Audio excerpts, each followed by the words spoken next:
Hello दोस्तों, स्वागत है आपका धीरज सर ऑफिशियल पर। मैं हूं धीरज कुमार सिंह। मैं आप लोगों के लिए आज जो है एक मॉडल पेपर नया लेकर के आया हूं जो आपके बिहार पुलिस के एग्ज़ाम के लिए बहुत इम्पोर्टेंट और ज़रूरी है। आइए क्वेश्चन नंबर 1 में देखते हैं कौन सा सवाल है। चर्चा में रही द लाइट वी कैरी नामक पुस्तक के लेखक कौन है? मिशेल ओबामा, बराक ओबामा, जो बाइडन या मेलानिया ट्रंप? तो इसका आंसर जो है आपका मिशेल ओबामा, ओबामा जी की जो है धर्मपत्नी है। नेक्स्ट है आपका प्रतिवर्ष प्रतिवर्ष विश्व भर में विश्व मानवतावादी दिवस कब मनाया जाता है? विश्व मानवतावादी दिवस कब मनाया जाता है? 18 अगस्त, 19 अगस्त, 20 अगस्त या 21 अगस्त? तो इसका आंसर जो है आपका 19 अगस्त हो जाएगा। नेक्स्ट है आपका किसी धन विधेयक के लोकसभा में पारित होने के बाद राज्यसभा उस विधेयक को अधिकतम कितने दिनों के भीतर लोकसभा को लौटा सकती है? तो 14 दिन के अंदर, 12 दिन के अंदर, 28 दिन के अंदर या 22 दिन के अंदर? तो आपका जो है आंसर जो हो जाएगा वो 14 दिन के अंदर हो जाएगा। नेक्स्ट सवाल है आपका 4 नंबर कि निम्नलिखित में किसका निर्माण शाहजहां द्वारा नहीं करवाया गया था? शालीमार बाग, बुलंद दरवाज़ा, जामा मस्जिद दिल्ली, लाल किला दिल्ली? तो इसका आंसर जो है बुलंद दरवाज़ा जो है आंसर हो जाएगा ऑप्शन नंबर बी।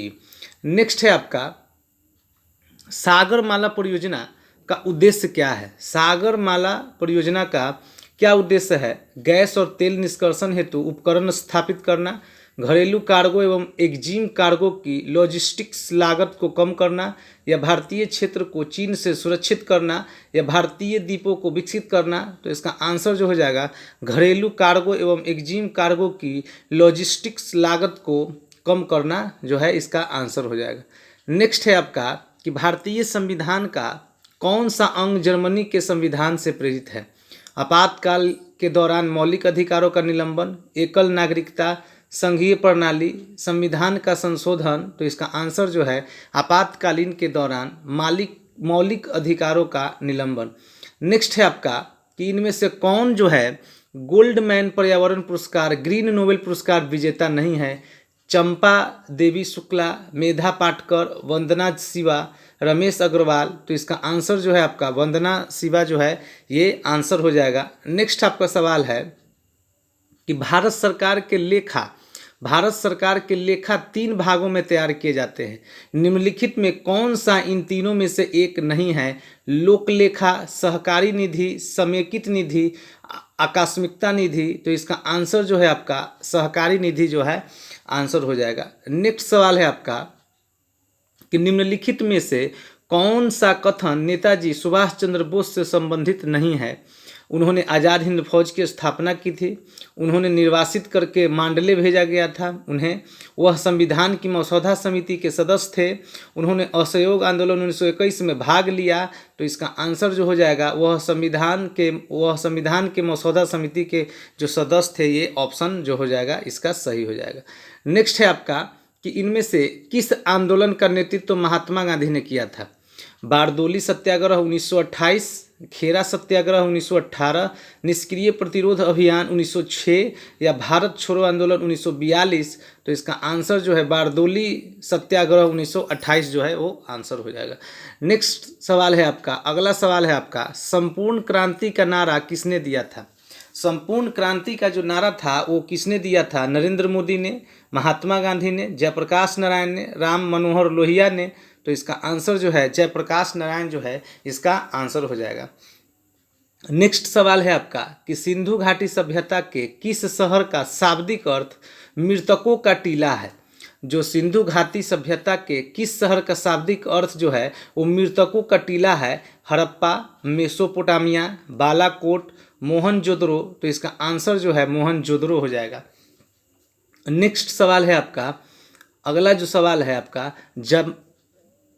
जमानतीय अपराध में जमानत एक अधिकार के रूप में स्वीकार की जाती है पुलिस ऑफिसर द्वारा, न्यायालय द्वारा, पुलिस ऑफिसर और न्यायालय द्वारा, कार्यपालक मजिस्ट्रेट द्वारा?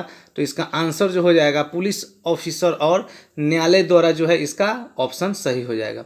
नेक्स्ट सवाल है आपका कि आईपीसी का पूर्ण रूप निम्न में से कौन सा है?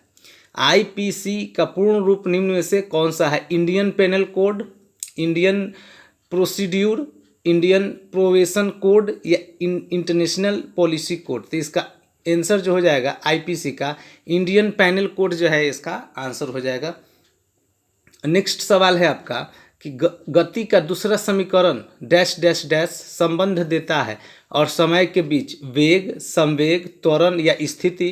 तो इसका आंसर जो है स्थिति हो जाएगा।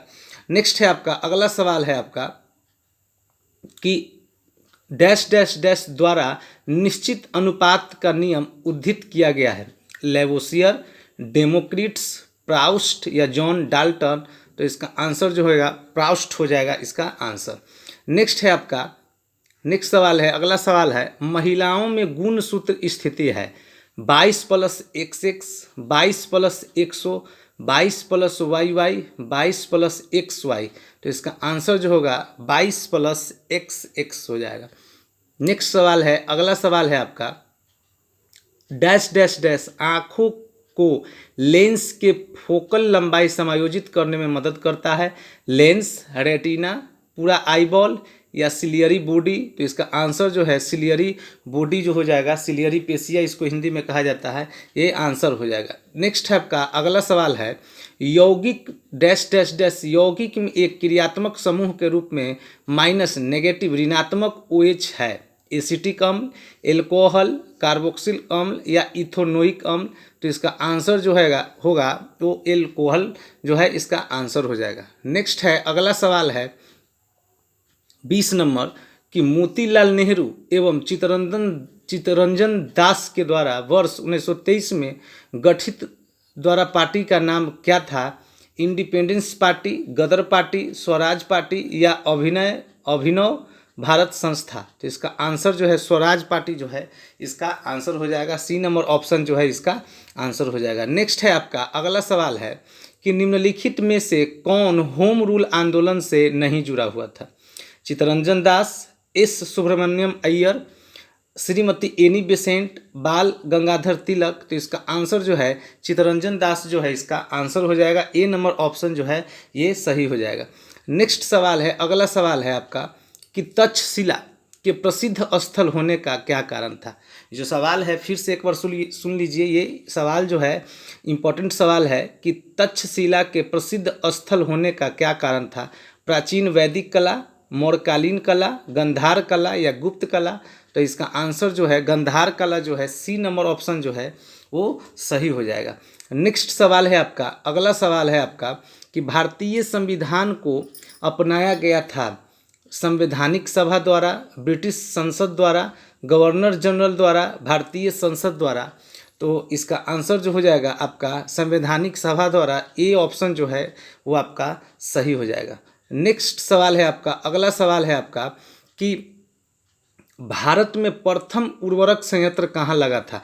ये भी इम्पोर्टेंट सवाल है, इसको आप लोग ध्यान से देखेंगे कि भारत में प्रथम उर्वरक संयंत्र कहाँ लगा था? नांगल में, सिंदरी में, डिगबोई में या ट्रॉम्बे में? ऑप्शन फिर से सुन लीजिए, नांगल में, सिंदरी में, डिगबोई में या ट्रॉम्बे में? ये ऑप्शन है तो इसका ऑप्शन सही जो हो जाएगा वो आपका सिंदरी जो है वो आपका सही आंसर हो जाएगा। नेक्स्ट सवाल है अगला सवाल जो है वो हम लोग अब देखेंगे 25 नंबर सवाल। 25 नंबर सवाल में है कि भारत में राष्ट्रीय आय का आकलन किया जाता है। ये बहुत इम्पोर्टेंट बहुत ज़बरदस्त सवाल है, इसको आपको हर हाल में याद रखना है कि भारत में राष्ट्रीय आय का आकलन किया जाता है योजना आयोग के द्वारा, वित्त आयोग के द्वारा, भारतीय सांख्यिकी संस्थान के द्वारा या केंद्रीय सांख्यिकी संगठन के द्वारा? ये ऑप्शन है। ये सवाल हम फिर से पढ़ रहे हैं, ध्यान से समझेंगे कि भारत में राष्ट्रीय आय का आकलन किया जाता है, जो आपका नेशनल इनकम होता है वो राष्ट्रीय आय का आकलन भारत में किसके द्वारा किया जाता है? योजना आयोग के द्वारा, वित्त आयोग के द्वारा या भारतीय सांख्यिकी संस्थान के द्वारा या केंद्रीय सांख्यिकी संगठन के द्वारा? ये आपका ऑप्शन है। तो ऑप्शन जो है इसका जो है केंद्रीय सांख्यिकी संगठन के द्वारा जो है आपका आंसर हो जाएगा। यानी ये जो सवाल था, ये जो सवाल आपको जो हम अभी बताए हैं इसको फिर से आप लोग समझेंगे कि भारत में जो नेशनल इनकम राष्ट्रीय आय का जो आकलन किया जाता है वो आपका जो है केंद्रीय सांख्यिकी संगठन के द्वारा किया जाता है। जो बहुत ही इम्पोर्टेंट सवाल है, इसको आपको हर हाल में कंप्लीट करना है कि जो केंद्रीय सांख्यिकी संगठन जो है सी नंबर में भारतीय है, तो इसमें फंसेंगे नहीं। भारतीय नहीं होना चाहिए, केंद्रीय होना चाहिए, जिसमें आपको जो है टिक आउट लगाना है। सी नंबर में देखिए कि भारतीय सांख्यिकी संस्थान के द्वारा है, और डी नंबर में है केंद्रीय सांख्यिकी संगठन के द्वारा है, तो आपको डी नंबर ऑप्शन के साथ जाना है। यानी केंद्रीय सांख्यिकी संगठन के द्वारा जो है आपका नेशनल इनकम का आकलन किया जाता है। ये जो सवाल है हम आपको फिर से दिखा दे रहे हैं कि भारत में राष्ट्रीय आय का आकलन किया जाता है, तो डी नंबर ऑप्शन हो जाएगा। डी नंबर ऑप्शन केंद्रीय सांख्यिकी संगठन के द्वारा जो है वो आपका भारतीय राष्ट्रीय आय का आकलन किया जाता है। इसमें फंसेंगे नहीं, ये दोनों ऑप्शन मिलता जुलता है, तो लगभग बच्चे सी में लगा देंगे, क्योंकि यहाँ भारतीय दिए हुए है, भारत का पूछ रहा है, तो भारतीय मार दें, भारतीय जो है उस ऑप्शन में आप टिक आउट कर देंगे, जो कि बिल्कुल गलत हो जाएगा। यानी भारत में राष्ट्रीय आय के आकलन जो किया जाता है वो केंद्रीय सांख्यिकी संगठन के द्वारा जाता है। इसमें आपको ऑप्शन में जो है आपको सही लगाना है और आपको ध्यान में रखना है। इसलिए इस सवाल को हम आपको बहुत तरह से, हर तरह से आपको समझा दिए हैं और आप ध्यान रखेंगे। नेक्स्ट सवाल है आपका आज के सेशन का लास्ट सवाल है, 26 सवाल है कि बिहार के कितने जिले को अलग करके झारखंड राज्य का निर्माण किया गया था। आप जानते हैं कि बिहार से ही झारखंड अलग हुआ था, तो बिहार से जो झारखंड राज्य बना तो कितने जिलों के साथ अलग करके जो है झारखंड राज्य को बनाया गया। तो इसका ऑप्शन है 16, इसका ऑप्शन है 17, इसका ऑप्शन है 18 और इसका ऑप्शन है 19। तो इसका आंसर जो हो जाएगा आपको 18 जो है 18 जिलों के साथ जो है झारखंड जो है बनाया गया था। 18 जिलों को हटा करके जो है बिहार से 18 जिलों को हटा करके झारखंड जो है राज्य जो है वो बनाया गया था। ये आदिवासी प्रमुख इलाका है झारखंड। ये ध्यान से आप फिर से एक बार देख ले कि बिहार के कितने जिलों को अलग करके झारखंड राज्य का निर्माण किया गया था, 16, 17, 18 या 19। तो इसका ऑप्शन जो है आपका 19 में चला जाएगा, यानी 19 जिलों को लेकर के झारखंड जो है राज्य अलग हुआ था। ये आज का टॉप सवाल है। 18 जो है ये आपका सी नंबर ऑप्शन जो है ये आपका सही हो जाएगा। ये आप ध्यान रखेंगे कि बिहार के जो 18 जिलों को अलग करके झारखंड राज्य का निर्माण किया गया था। ये आज के टॉप जो था, ये आज का सवाल था जो आपको कंप्लीट करके हर हाल में रखना है। बहुत बहुत धन्यवाद।